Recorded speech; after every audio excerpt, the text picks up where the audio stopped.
बोल रहे हैं, लिख लीजिएगा कहीं। ठाकुर जी को नापसंद 3 लक्षण हैं, अगर वो मानव के अंदर हैं तो ठाकुर जी से आप बहुत दूर हो। ठाकुर जी को बिल्कुल पसंद नहीं है 3 लक्षण। सबसे पहला ईर्ष्या। आप क्रोधी हो, ठाकुर जी को भा जाओगे। कितने क्रोधियों को मिले हैं भगवान। आप लोभी हो तो भी ठाकुर जी को भा जाओगे। आप मोही हो तो भी ठाकुर जी को भा जाओगे, लेकिन ईर्ष्यालु हो ठाकुर जी को प्रिय नहीं लगोगे। तो सबसे पहला लक्षण, अगर ये 3 लक्षणों में से एक भी हमारे अंदर है, प्रयास कीजिए बाकी लक्षणों को धरे रहने दो कोने, इन 3 पर काम करो। सबसे पहला ईर्ष्या। ईर्ष्या चित्त में नहीं होनी चाहिए, और अगर ईर्ष्या है तो उस ईर्ष्या के लिए भजन करो। भगवत प्राप्ति के लिए बाद में भजन करेंगे, पहले खुद को बना तो लें योग्य। ईर्ष्या। दूसरा लक्षण स्वार्थ। ठाकुर जी के पास जब जाते हैं तब स्वार्थ से ही जाते हैं, बिना स्वार्थ के तो उनका नाम ही याद नहीं आता है। आज तक जितनी भी बार हम स्वार्थ से गए ना, उनका भी प्रायश्चित करना चाहिए हमको।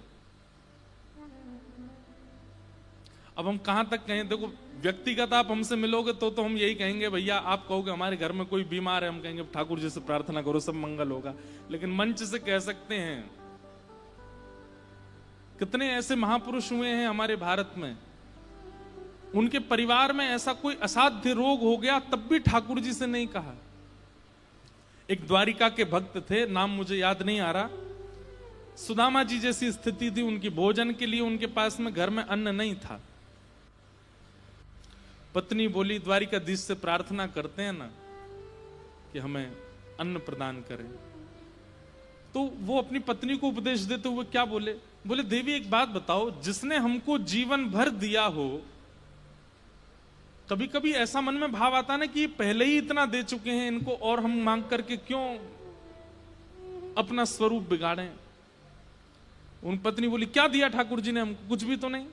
अच्छा तो तुम देख कैसे पाती हो, आंख किसने दी तुमको। बोले ठाकुर जी ने दी। तुम सुन कैसे पाती हो, कान किसने दिए। बोले ठाकुर जी ने दिए। तुम चल कैसे पाती हो, पैर किसने दिए। ठाकुर जी ने दिए। तुम सोच कैसे पाती हो, बुद्धि किसने दी। नाक कैसे, श्वास कैसे ले पाती हो। अरे तुम्हारे पास जो कुछ भी है तुमने अपने आप बनाया, सब ठाकुर जी ने दिया।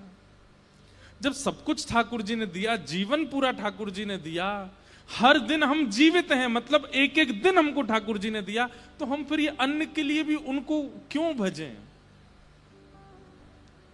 ठाकुर जी कृपा करेंगे तो मिल जाएगा, और अगर हमारे भाग्य में नहीं होगा, हम श्रम करेंगे, परिश्रम करेंगे, पर ठाकुर जी का भजन अन्न मिले इसलिए तो बिल्कुल नहीं करेंगे। समझ में आई बात। स्वार्थ के लिए कभी भजन नहीं। अरे मैं बीमार हो गया तो बीमारी से निवृत्त होने के लिए मैं औषधि ले लूंगा, मैं अन्य देवताओं को प्रणाम करके उससे स्वस्थ होने का प्रयास करूंगा, पर ठाकुर जी को हम परेशान नहीं कर सकते इस बात के लिए ठाकुर जी आओ आकर के मुझे ठीक करो, मैं आपकी इतनी कथा करता हूं, आप मुझे ठीक क्यों नहीं कर रहे हो। 2 दिन से हम बुखार में ही हैं, लेकिन कोई ऐसा नहीं कि ठाकुर जी हम आपकी कथा सुनाते हैं, 4 घंटे कथा कहते हैं, हमको तो बुखार आना ही नहीं चाहिए। स्वार्थ से कोई भजन नहीं और संबंध नहीं। आप यदि ठाकुर जी से संबंध बनाओ तो निस्वार्थ होना चाहिए, उसके बाद फिर कभी कोई कामना प्रकट होनी नहीं चाहिए चित्त में, निस्वार्थ भाव से।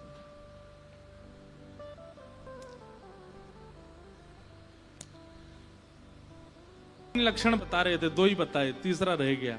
याद दिलाया करो, कभी ऐसी कोई बात हुआ करे तो हमें अपने आप ही याद आई। तो पहला लक्षण क्या बताया था, ईर्ष्या। दूसरा लक्षण क्या बताया था, स्वार्थ से संबंध। और तीसरा लक्षण है भगवत जनों का अपराध। ये 3 लक्षण ऐसे हैं जिससे कभी ठाकुर जी प्रसन्न नहीं हो सकते। इन 3 लक्षणों से युक्त व्यक्ति वो चाहे जो कर ले दुनिया के काम, ठाकुर जी उससे खुश नहीं हो सकते। ईर्ष्यालु व्यक्ति, स्वार्थी व्यक्ति और भगवत जनों के प्रति दोष बुद्धि रखने वाला व्यक्ति, राधे राधे।